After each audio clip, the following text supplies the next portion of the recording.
and doing well, but this is talking about our people as a whole. All right, it says and thou shalt not prosper in thy ways, and thou shalt be only oppressed.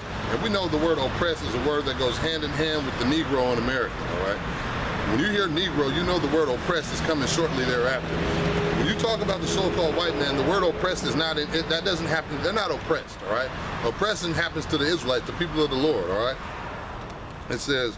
And thou shalt, it says, thou shalt be only oppressed and spoiled evermore. That's why we see our people being murdered by police every day, by white cops, just about every day now, you know? That's why we were seeing, back in the 50s, 60s, and it still happens today. Our people being hung on trees, you know, having vicious canines sicked on them. The police would, the fire department would even come out and assist the police and shoot fire hose, water from the fire hose on our people. All right, that was part of that oppression. All right, it said that's only going to happen to us always.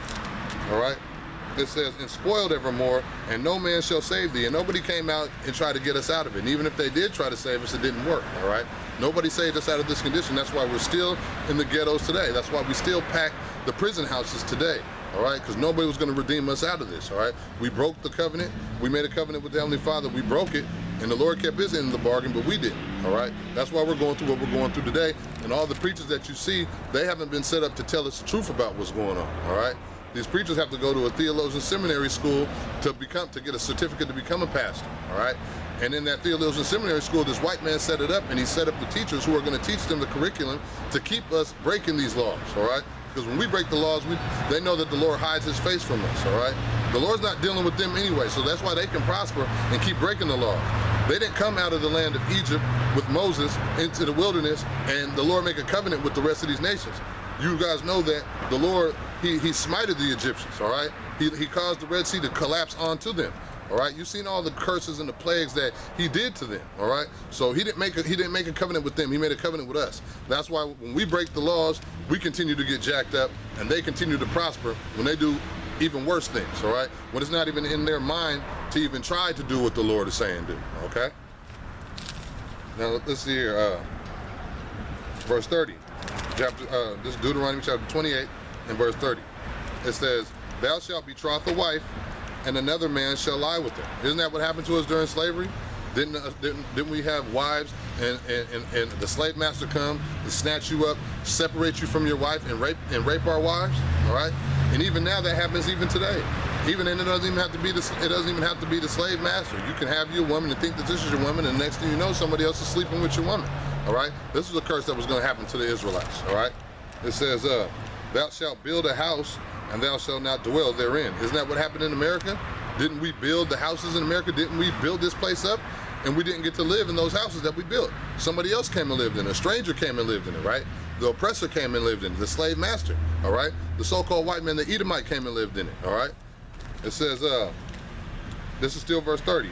It says, "Thou shalt plant a vineyard and shalt not gather the grapes thereof." You know, plant a vineyard, same thing. We built this place up and didn't get to enjoy the fruits of it, all right? We didn't get to enjoy the fruits of our labor, so to speak, all right?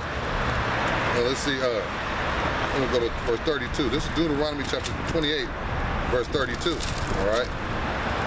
It says, "Thy sons and thy daughters shall be given unto another people." Now, who did that happen to, all right? We know that now we're putting all these clues together. Curse who's going to be in the city, you know, curse who's going to be in the field, all right? We're going to go towards our enemy in one direction and flee in seven. We're going to be smitten in front of our enemies. We're going to be removed into all the kingdoms of the earth. Our sons and our daughters, we're going to be given unto another people, all right? Our wives, we're going to have a wife, another man shall lay with her. You got to put all these clues together. And then the Lord, the way he's doing it, he's giving you so many clues that you're not going to be able to deny it at the end of it. You're going to look back at history and be like, okay, wait a minute. Everything that the Lord said was going to happen, it did happen to a nation of people with pinpoint accuracy, exactly the way he said it. Now, there's no way that a man could just write this in a book thousands of years before it happened and then make all these things happen exactly the way that the Lord said it was, or exactly the way the book said it was going to happen, all right? The reason that the Lord has so many of these things is so that at the end of it, you won't be able to attribute this to some man's doing, all right? He's showing you, look, I'm going to give you so many different prophecies. I'm going to show you so many different things that you're going to know that the Lord had to have his hand in this, all right? It says verse 32, 28 and 32.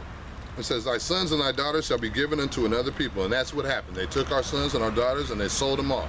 Gave a boy for wine and sold a girl to be a harlot. You know what I'm saying? Just traded our children off to go serve servitude or slavery for somebody else. All right, to another Edomite. All right. It says, thy sons and thy daughters shall be given unto another people, and thine eyes shall look and fail with longing for them all the day long, and there shall be no might in thy hand. And that's what happened. We're watching our sons and our daughters get ripped away from us like dogs, all right, and sold to another people. It says our eyes would look with them and failing. Let's read it again. It says, and thy eyes shall look and fail with longing for them all the day long. So can you imagine what it would feel like to have your child stripped from you? The way you would sit there and just look for your child as your child's being dragged off all day long. Your child's long gone, but you'd still be sitting there looking for your child all the day long, all right? It says, and there shall be no might in thy hand. And there was absolutely no might in our hand when they did that. History bears witness to this. Pinpoint accuracy. There was no might in our hand. Even though we know that we're physically stronger than this man, there was absolutely nothing that we could do about it, all right? Why? Because the Lord ordained for this to happen because we broke the laws and didn't keep our part of the covenant, all right? Let's see, slide. We'll go to verse 37 real quick.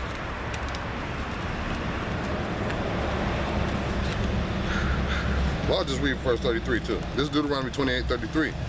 It says, the fruit of thy land and all thy labors, it says, shall a nation which thou knowest not eat of, and thou shalt only be oppressed and crushed always. That nation that we knew us not was who? The Edomite nation, all right? It said we're going to be crushed and oppressed always. There goes that word oppressed again, all right? We know who's the oppressed on the planet Earth. We know who that word goes right around hand to hand with, like hamburger goes with fries. We know that the word oppression goes with the Negroes hand in hand, all right? And we also know, according to this Bible, oppression goes with the Israelites hand in hand. All the tribes, all right?